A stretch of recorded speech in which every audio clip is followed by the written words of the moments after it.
రాష్ట్రంలో జరుగుతున్న అక్రమ అరెస్టులను చూస్తా ఉన్నాం.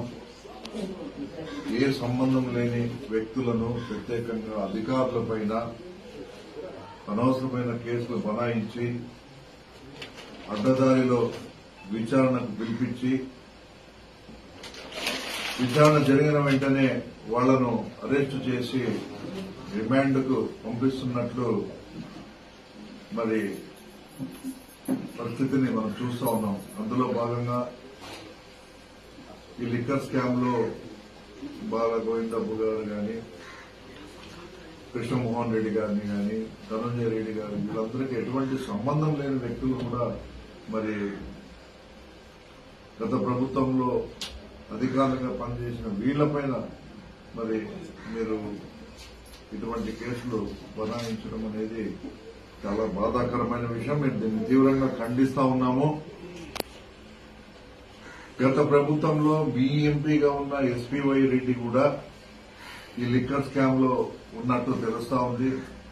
మరి ఆ కంపెనీలపైన ఇప్పటి వరకు ఎటువంటి చర్యలు తీసుకోకపోగా కేవలం జగన్మోహన్ రెడ్డి గారి వెంట నడుస్తున్న నమ్మకంగా ఉన్న అధికారులను, నాయకులను ఏదో సాకుతో అక్రమ కేసులు బనాయించి వారిని అరెస్టులు చేసి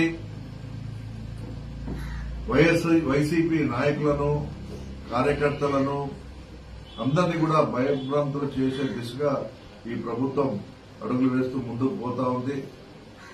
అధికారంలోకి వచ్చినప్పటి నుంచి పరిపాలన అనేది పూర్తిగా మరచిపోయి కేవలం అరెస్టులనే మా ధ్యేయము, మా రెడ్ బుక్ రాజ్యాంగమే మేము ఇచ్చే పరిపాలన అనే విధంగా ఈరోజు ముఖ్యమంత్రి గారు, ఆయన తనయుడు లోకేష్ గారు చేస్తున్న ఈ కార్యక్రమం చూస్తే చాలా బాధగా ఉంది. ఇటువంటివి మంచి పద్ధతి కాదు.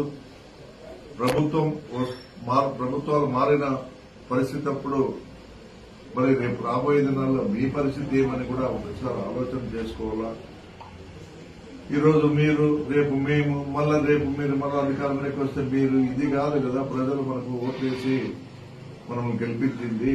ప్రజలకు మనం హామీలు ఇచ్చినాం, ఏవైతే హామీలు ఇచ్చినామో వాటిని నెరవేరుస్తారు.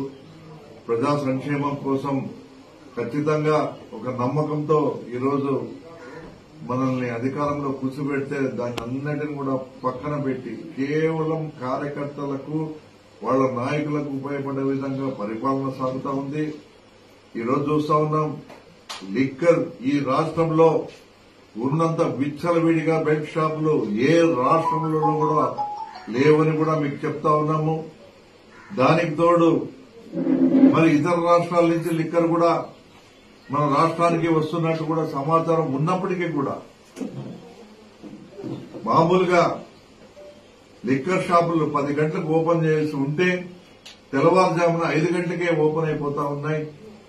ప్రజలందరినీ కూడా మరి ప్రజల ఆరోగ్యాలతో మీరు ఈరోజు ప్రాణాలతో ఆడుకునే విధంగా పరిపాలన సాగుతూ ఉంది. కేవలం ఆదాయమే, లిక్కర్ ద్వారా వచ్చే ఆదాయం ద్వారానే మీరందరూ కూడా మరి ప్రభుత్వాన్ని ముందుకు తీసుకోవాలనే ఆలోచనలో ఉన్నట్టు బాగా కనబడతా ఉంది. కాబట్టి ఇవన్నీ కూడా దృష్టిలో పెట్టుకుని నేను ఒకటే చెప్తా ఉన్నాను. ఇక ఆయన రాజీనామా చేసి జగన్మోహన్ రెడ్డి గారికి సూచనలు, సలహాలు ఇచ్చేందుకు మాత్రమే మరి ఆయన ఎప్పుడు ఆయన వెంట ఉంటాడే తప్ప ఏ రోజు కూడా అది కూడా ఏదన్నా అధికార పరంగా ఏమన్నా సమస్యలు వెతుకుతాయేమో అనే పరిస్థితి ఉన్నప్పుడు మాత్రము అడ్వైజ్ చేసే వ్యక్తిగా ఆయన పెట్టుకున్నారే తప్ప ఆయన ఎప్పుడు కూడా ఎక్కడ కూడా ఇటువంటి కేసుల్లో గాని ఇటువంటి స్కాములకు చాలా దూరంగా ఉండే వ్యక్తి. అది అందరికీ తెలిసిన విషయమే. ఏదేమైనప్పటికీ కూడా ధనంజయ రెడ్డి గారు కూడా అంటే ఆయనకు సమయమే లేదు.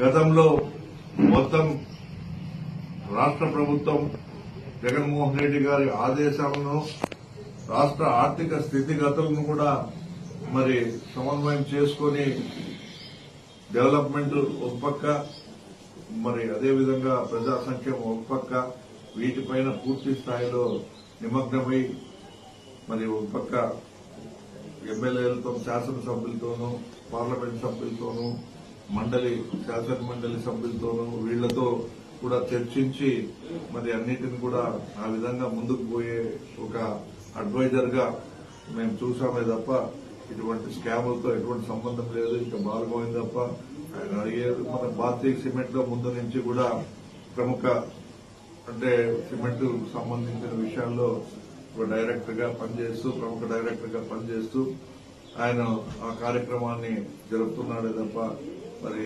ఉన్నపలంగా ఎప్పుడు కూడా వీళ్ళ పేర్లు మనం వినలేదు. అటువంటి వారిని కూడా ఈ స్కామ్ లో ఇరికించి మరి దీని ద్వారా ఒక పథకం ప్రకారం ఒక కుట్ర ప్రకారం ఈ ఉచ్చు బిగించి చివరకు జగన్మోహన్ రెడ్డి గారిని కూడా మరి లోపల వెయ్యాలనే ఒక దురుద్దేశంతో సాగుతున్న ఈ యొక్క ఎంక్వైరీస్ అయితేనేమి మరి ఇవన్నీ చూస్తా ఉన్నాం. కస్టడీకి తీసుకుని కస్టడీలో విచారిస్తూ ఏ విషయాలు విచారించినారు, కనీసం పలానా విషయాల్లో వాళ్ళు ఈ విధంగా మరి ఒప్పుకున్నారు అని తెలిస్తే కనీసం దాన్నన్నా ప్రజలు చేస్తారు. కానీ ఎక్కడ కూడా అటువంటివి ఏమీ లేకపోయినప్పటికీ ఎక్కడ కూడా స్కామ్ జరగకపోయినప్పటికీ కూడా విచారణ తర్వాత అరెస్టులు చేయడము, డైరెక్ట్ గా తీసుకుపోయి రిమాండ్లకు పెట్టడము, తర్వాత మళ్ళా కస్టడీలకని తీసుకొని టార్చర్ కూడా చేస్తున్నారని మేము చూస్తా ఉన్నాం. ఈరోజు వంశీ పరిస్థితి కూడా అదే. మాజీ శాసనసభ్యుడు వంశీ పైన మరి ఎన్ని కేసులు బనాయిస్తా ఉన్నారో ఆయన శారీరకంగా మరి ఏ విధంగా మనము ఇబ్బంది పడుతున్నాడో కూడా ముందు మీడియా ద్వారా మనకు తెలుస్తా ఉన్నాయి. బెయిల్ వచ్చినా కూడా మన వెంటనే ఆయన పైన కేసులు బనాయించి కక్ష సాధింపు చర్యలు చేస్తా ఉన్నారు. మేము ఒకటే చెప్తా ఉన్నాం, ఇది మంచి పద్ధతి కాదు. ఇది